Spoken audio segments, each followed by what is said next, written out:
Ya, assalamualaikum warahmatullahi wabarakatuh. Video kali ini saya akan presentasikan tugas etika profesi bisnis yang berjudul Implementasi Etika Profesi IT dalam Dunia Internasional. Oke. Yang pertama adalah etika pelaku IT internasional. Nah, untuk menerapkan etika bagi pelaku IT diperlukan terlebih dahulu mengenal dan memaknai prinsip yang terkandung dalam TIK. Diantaranya adalah tujuan teknologi informasi. Nah, tujuannya itu memberikan kepada manusia untuk menyelesaikan masalah, menghasilkan kreativitas, membuat manusia lebih berkarya jika tanpa menggunakan teknologi informasi dan aktivitasnya. Nah, kedua adalah prinsip high tech high touch. Nah, high tech high touch ini adalah jangan memiliki ketergantungan terhadap teknologi tercanggih, tetapi lebih penting adalah meningkatkan kemampuan aspek high touch, yaitu manusia. Oke, yang ketiga adalah sesuaikan teknologi informasi terhadap manusia. Oke. Nah, ini artinya seharusnya teknologi informasi dapat mendukung segala aktivitas manusia yang harus menyesuaikan teknologi informasinya. Oke, lanjut. Oke, ini ya, perilaku etis yang diharapkan dari para profesional komputer. Ada jujur dan adil, memegang keberhasilan, memelihara kompetensi profesi, dan lain sebagainya. Oke, lanjut. Yang kedua adalah budaya etika di dalam IT internasional. Nah, tugas manajemen puncak itu adalah memastikan bahwa konsep etikanya menyebar di seluruh organisasi melalui tingkatan dan menyentuh semua pegawai. Para eksekutif mencapai penerapan ini melalui suatu metode 3 lapis. Yang pertama adalah corporate credo. Nah, ialah pernyataan ringkas mengenai nilai-nilai yang ditegaskan oleh perusahaan. Oke, yang kedua adalah program etika. Nah, program etika ini ialah suatu sistem yang terdiri dari berbagai aktivitas yang dirancang untuk mengarahkan pegawai dalam melaksanakan corporate credo. Oke, yang ketiga adalah kode etik perusahaan yang harus dimiliki setiap perusahaan. Oke, selanjutnya adalah, nah ini alasan pentingnya etika komputer. Kelenturan secara logis, ya, kemampuan untuk memprogram komputer untuk melakukan hampir apa saja yang ingin kita lakukan, seperti kita menguasai pemrograman, mengedit video, dan lain sebagainya. Nah, faktor transformasi. Alasan atas etika komputer yang ini didasarkan pada fatwa bahwa komputer dapat mengubah cara kita mengerjakan sesuatu yang drastis. Sepertinya kita membuat aplikasi dengan senyata mungkin, seperti itu. Nah, faktor ketidaknampakan. Nah, karena masyarakat memandang komputer sebagai kotak hitam, seluruh operasi internal komputer tersebut tersembunyi dari penglihatan. Ya, seperti hacker, seperti itulah data-data yang tersembunyi. Oke, lanjut. Lembaga ini memperhatikan perlunya isu mengenai etika berkaitan dengan kemajuan teknologi informasi masyarakat. Nah, 10 perintahnya etika komputer adalah seperti berikut ya. Tidak menggunakan komputer untuk merugikan orang lain, tidak mengganggu kerjaan komputer orang lain, tidak memata-matai file komputer orang lain, tidak menggunakan komputer untuk mencuri, dan lain sebagainya. Kalau kriminal itu dilarang. Oke, selanjutnya adalah hak sosial dan komputer. Di antaranya adalah ada hak atas akses komputer. Nah, setiap orang itu berhak untuk mengoperasikan komputer dengan tidak harus memilikinya, seperti kita main ke warnet, seperti minjam komputer orang lain. Oke, yang kedua, hak atas keahlian komputer. Nah, dengan keahlian di bidang komputer dapat membuka peluang pekerjaan yang lebih banyak.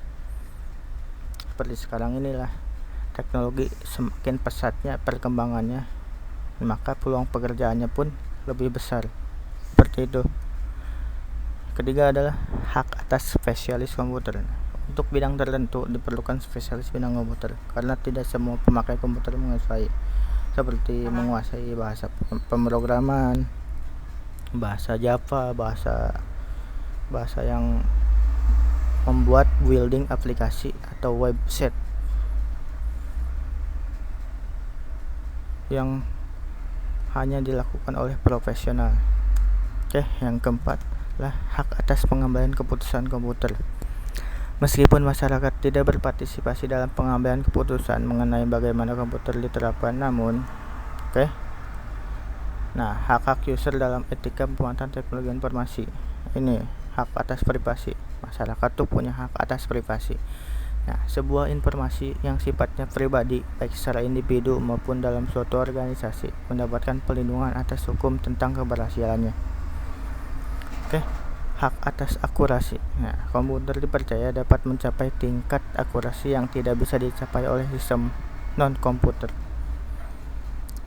Yang ketiga adalah hak atas kepemilikan. Nah, umumnya dalam bentuk program komputer yang dengan mudahnya dilakukan penggandaan atau disalin secara ilegal seperti data. Hak atas akses. Hak atas akses ini informasi memiliki nilai, jadi setiap kali kita akan mengaksesnya kita harus melakukan akun atau izin pada pihak yang memiliki informasi tersebut. Nah, implikasi etis dari pemanfaatan sebuah informasi seperti itu. Yang keempat adalah tindakan yang harus dilakukan untuk mencapainya operasi komputer yang etis. Kita harus mengikuti rencana 10 langkah dalam mengelompokkan perilaku dan menekan standar etika dalam perusahaan, yaitu formulasikan kode perilaku. Tetapkan aturan prosedur yang berkaitan dengan masalah-masalah seperti penggunaan jasa komputer untuk pribadi dan hak milik atas program dan data komputer. Selanjutnya, jelaskan sanksi yang akan diambil terhadap pelanggar seperti teguran, penghentian atau tuntutan. Selanjutnya, kenali perilaku etis. Selanjutnya, fokuskan perhatian pada etika melalui program-program seperti pelatihan dan bacaan yang disyaratkan. Selanjutnya, promosikan UU kejahatan komputer dengan memberikan informasi kepada karyawan.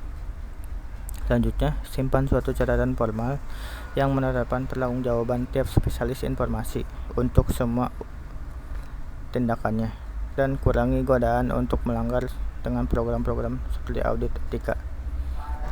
Selanjutnya adalah dorong pengguna program-program rehabilitas yang memperlakukan pelanggar etika dengan cara yang sama seperti perusahaan mempedulikan pemulihan bagi alkoholik. Selanjutnya, dorong partisipasi dalam perkumpulan informasi.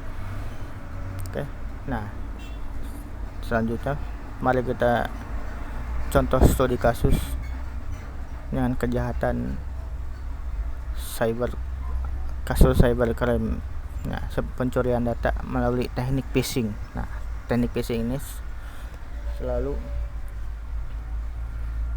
dilancarkan oleh kejahatan cybercrime untuk mencuri data korban seperti user ID dan password dan lain-lain. Dia akan menyamar menggunakan form login atau situs palsu untuk memancing korban memasukkan data-data sensitif seperti password ataupun user ID. Biasanya ini menyebarkan link palsu melalui email atau melalui pesan pop-up yang menyatakan bahwa Anda memenangkan sebuah hadiah. Selanjutnya, si hacker tersebut mengharuskan Anda memasukkan data pribadi ke dalam situs palsu tersebut. Kasus cybercrime ini melalui teknik ini tuh pernah ke bulan-bulan ke belakang tuh menyerang salah satu bank ternama di Indonesia. Pelakunya tuh mengirimkan email dan mengarahkan korban untuk mengisi data pribadi melalui situs palsu. Akibatnya korban mengalami kerugian dengan nominal yang sangat besar. Cara tepat untuk mengenali teknik ini adalah Anda tuh jangan sembarangan mengklik tautan atau link palsu yang biasanya memiliki kesalahan penulis atau nomor yang tidak dikenal. Itu dapat berakibatkan akun palsu. Selanjutnya adalah Anda harus menginstal antivirus. Cara ini harus diterapkan untuk mengamankan komputer Anda dari hacker. Untuk memberikan keamanan tersebut, antivirus itu akan memberikan peringatan jika ada kegiatan yang mencurigakan. Selanjutnya Anda harus berhati-hati menyimpan data secara digital. Nah, data-data penting seperti informasi akun bank atau nomor kredit jangan disimpan di komputer. Simpanlah dalam bentuk fisik, misalnya ialah dalam bentuk catatan atau flash disk pribadi. Oke. Selanjutnya, kenali web yang mencirikan phishing. Nah, misalnya ia berasal dari sumber yang nampaknya terpercaya dengan sisi pesan yang membangkitkan emosi. Selain itu, ada tautan yang lampiran yang harus diklik oleh penerima pesan. Contohnya juga ada pula yang mengharuskan user mengisi suatu data pribadi. Oke, sekian dan terima kasih. Maaf atas kesalahan, kalau ada kesalahan kata seperti salah ucap seperti ini, mohon dimaklumi. Ya, wabillahi taufik wal hidayah. Wassalamualaikum warahmatullahi wabarakatuh.